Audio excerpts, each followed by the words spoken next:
بسم الله الرحمن الرحيم يا أيها الذين آمنوا اتقوا الله ولتنظر نفس ما قدمت لغد واتقوا الله إن الله خبير بما تعملون۔ اے ایمان والو، اللہ سے ڈرتے رہو اور ہر شخص کو دیکھنا چاہیے کہ اس نے کل یعنی آخرت کے لیے کیا سامان بھیجا ہے، اور ہم پھر کہتے ہیں کہ اللہ سے ڈرتے رہو، بے شک اللہ تمہارے سب اعمال سے خبردار ہے۔ بسم اللہ الرحمن الرحیم، الحمد للہ رب العالمین، والصلاة والسلام على اشرف الانبیاء والمرسلین وعلى آلہ واصحابہ اجمعین ومن تبعہم بإحسان الى یوم الدین۔ قابل صد احترام حضرات شائقین و شائقات سچا پیغام، السلام علیکم ورحمۃ اللہ وبرکاتہ۔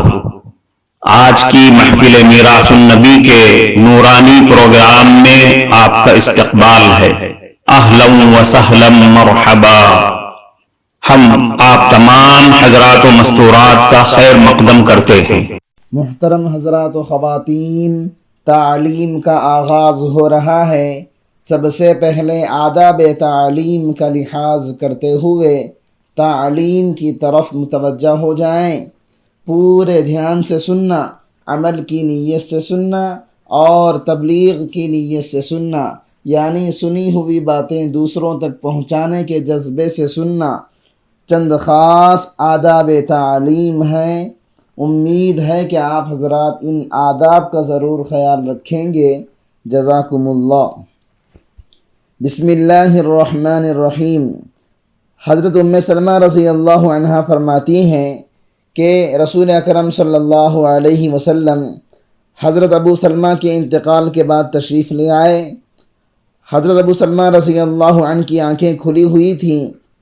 آپ صلی اللہ علیہ وسلم نے ان کی آنکھیں بند فرما دیں اور ارشاد فرمایا، جب روح قبض کی جاتی ہے تو نگاہ جاتی ہوئی روح کو دیکھنے کی وجہ سے اوپر اٹھی رہ جاتی ہے۔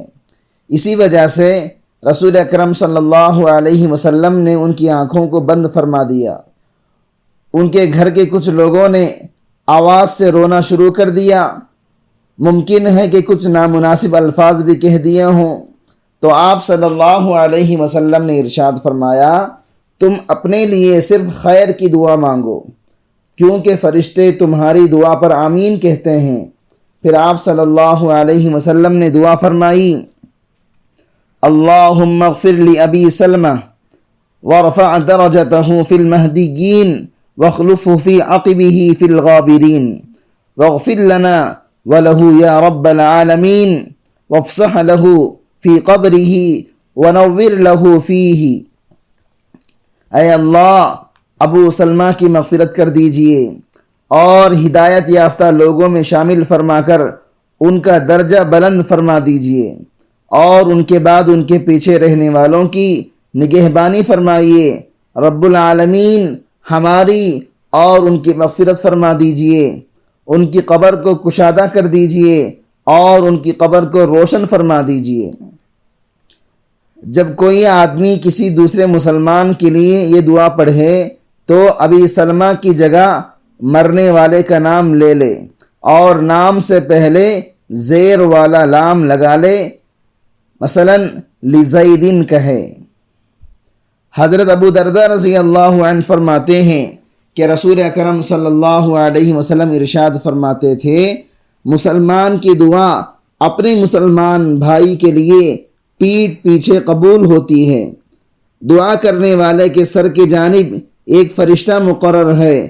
جب بھی یہ دعا کرنے والا اپنے بھائی کے لیے بھلائی کی دعا کرتا ہے تو اس پر وہ فرشتہ آمین کہتا ہے اور دعا کرنے والے سے کہتا ہے، اللہ تعالیٰ تمہیں بھی اس جیسی بھلائی دے جو تم نے اپنے بھائی کے لیے مانگی ہے۔ حضرت انس رضی اللہ عنہ سے روایت ہے کہ نبی کریم صلی اللہ علیہ وسلم نے ارشاد فرمایا، تم میں سے کوئی آدمی اس وقت تک کامل ایمان والا نہیں ہو سکتا جب تک کہ اپنے مسلمان بھائی کے لیے وہی چیز پسند کرے جو اپنے لیے پسند کرتا ہو۔ حضرت خالد ابن عبداللہ خسری اپنے والد سے اور وہ اپنے دادا سے نقل کرتے ہیں کہ ان سے رسول اکرم صلی اللہ علیہ وسلم نے دریافت فرمایا، کیا تم کو جنت پسند ہے؟ یعنی کیا تم جنت میں جانا پسند کرتے ہو؟ میں نے عرض کیا، جی ہاں۔ آپ صلی اللہ علیہ وسلم نے ارشاد فرمایا، اپنے بھائی کے لیے وہی پسند کرو جو اپنے لیے پسند کرتے ہو۔ حضرت ابو ہریرہ رضی اللہ عنہ سے روایت ہے کہ نبی کریم صلی اللہ علیہ وسلم نے ارشاد فرمایا، بے شک دین خلوص اور وفاداری کا نام ہے، بے شک دین خلوص اور وفاداری کا نام ہے، بے شک دین خلوص اور وفاداری کا نام ہے۔ صحابہ نے عرض کیا، اے اللہ کے رسول، کس کے ساتھ خلوص اور کس کے ساتھ وفاداری؟ ارشاد فرمایا، اللہ تعالیٰ کے ساتھ، اللہ تعالیٰ کے رسول کے ساتھ، اللہ تعالیٰ کی کتاب کے ساتھ، مسلمانوں کے حاکموں کے ساتھ اور مسلمانوں کے عوام کے ساتھ۔ یہ محفل میراث النبی صلی اللہ علیہ وسلم ڈیلی پروگرام ہے جو آپ سن رہے ہیں۔ اللہ تعالیٰ کے ساتھ خلوص اور وفاداری کا مطلب یہ ہے کہ ان پر ایمان لایا جائے، ان کے ساتھ انتہائی محبت کی جائے، ان سے ڈرا جائے، ان کی اطاعت اور عبادت کی جائے اور ان کے ساتھ کسی کو شریک نہ کیا جائے۔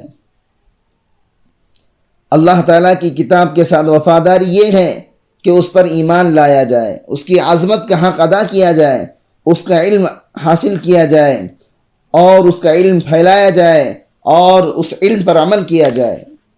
رسول اللہ صلی اللہ علیہ وسلم کے ساتھ خلوص اور وفاداری یہ ہے کہ ان کی تصدیق کی جائے، ان کا احترام کیا جائے، ان سے اور ان کی سنتوں سے محبت کی جائے، دل و جان سے ان کی اتباع میں اپنی نجات سمجھی جائے۔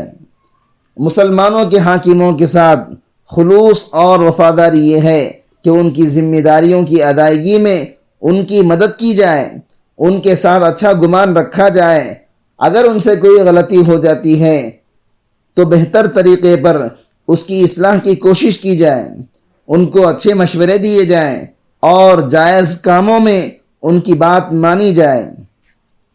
عام مسلمانوں کے ساتھ خلوص اور وفاداری یہ ہے کہ ان کی ہمدردی اور خیر خواہی کا پورا پورا خیال رکھا جائے، جس میں ان کو دین کی طرف متوجہ کرنا بھی شامل ہو، ان کا نفع اپنا نفع اور ان کا نقصان اپنا نقصان سمجھا جائے، جتنا ممکن ہو سکے ان کی مدد کی جائے، ان کے حقوق کو ادا کیا جائے۔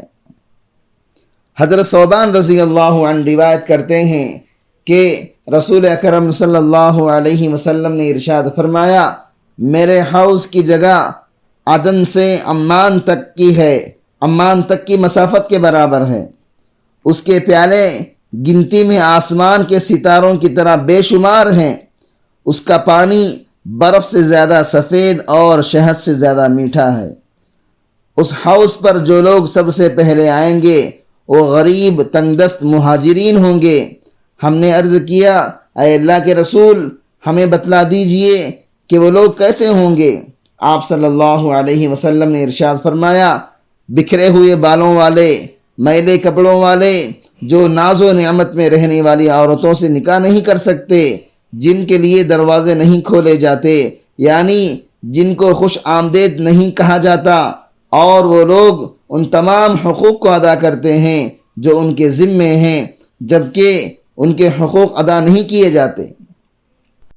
اس دینی اور ایمانی بیان کو سننے کے دوران ہی اس کو لائک کر دیجئے اور شیئر بھی کر دیجئے تاکہ دوسرے بھی اس سے فائدہ اٹھا سکیں۔ اللہ آپ کو جزائے خیر عطا فرمائے۔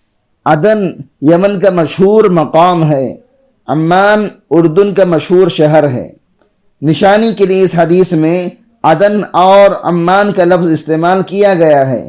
مطلب یہ ہے کہ اس دنیا میں عدن اور عمان کا جتنا فاصلہ ہے، آخرت میں حوض کی لمبائی چوڑائی اس مسافت کے برابر ہے، لیکن اس کا یہ مطلب نہیں حوض کی پیمائش بھی عینی ہی اتنی مسافت کے برابر ہے، بلکہ یہ سمجھانے کے لیے ہے کہ حوض کی لمبائی چوڑائی سینکڑوں میل پر پھیلی ہوئی ہے۔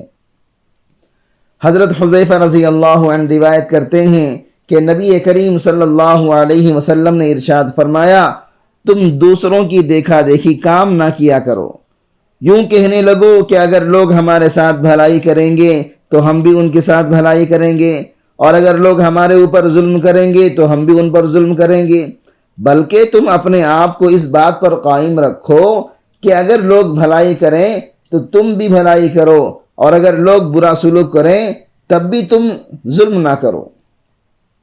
حضرت عائشہ صدیقہ رضی اللہ عنہا فرماتی ہیں کہ نبی کریم صلی اللہ علیہ وسلم نے اپنے ذاتی معاملے میں کبھی کسی سے انتقام نہیں لیا، لیکن جب اللہ تعالیٰ کی حرام کردہ چیز کا ارتکاب کیا جاتا ہے تو آپ صلی اللہ علیہ وسلم اللہ تعالیٰ کا حکم ٹوٹنے کی وجہ سے سزا دے دیتے تھے۔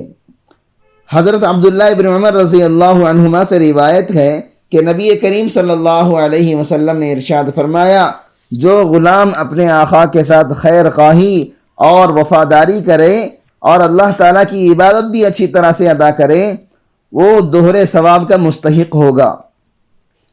حضرت عمران ابن حسین رضی اللہ عنہما روایت کرتے ہیں کہ رسول اکرم صلی اللہ علیہ وسلم نے ارشاد فرمایا، جس شخص کا کسی دوسرے آدمی پر کوئی حق یعنی قرضہ وغیرہ ہو اور وہ اس مقروض کو ادا کرنے کے لیے دیر تک مہلت دے دے تو اس کو ہر دن کے بدلے صدقے کا ثواب ملے گا۔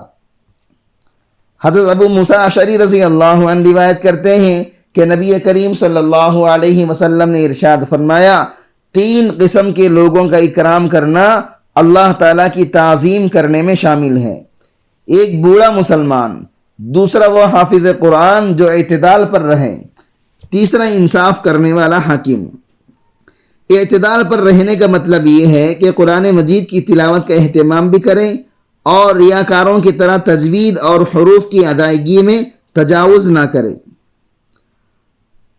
حضرت ابو بکر رضی اللہ عنہ روایت کرتے ہیں کہ میں نے رسول اکرم صلی اللہ علیہ وسلم کو یہ ارشاد فرماتے ہوئے سنا، جو شخص اللہ تعالیٰ کی طرف سے دنیا میں مقرر کیے ہوئے بادشاہ کا اکرام کرتا ہے، اللہ تعالیٰ قیامت کے دن اس کا اکرام فرمائیں گے، اور جو شخص اللہ تعالیٰ کی طرف سے دنیا میں مقرر کیے ہوئے بادشاہ کی بے عزتی کرتا ہے، اللہ تعالیٰ اسے قیامت کے دن ذلیل کر دیں گے۔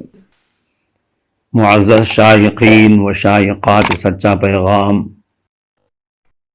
آپ کو اندازہ لگ گیا ہوگا کہ یہ مضمون کتنا اہم ہے اور کس قدر فائدہ مند ہے۔ کم سے کم درجے میں سوشل میڈیا کے ذریعے سے بھی ہم اس کو زیادہ سے زیادہ شیئر کریں گے تو دعوت کے فریضے کی کوششوں میں ہم بھی اپنا کچھ حصہ ڈالنے والے بن سکتے ہیں۔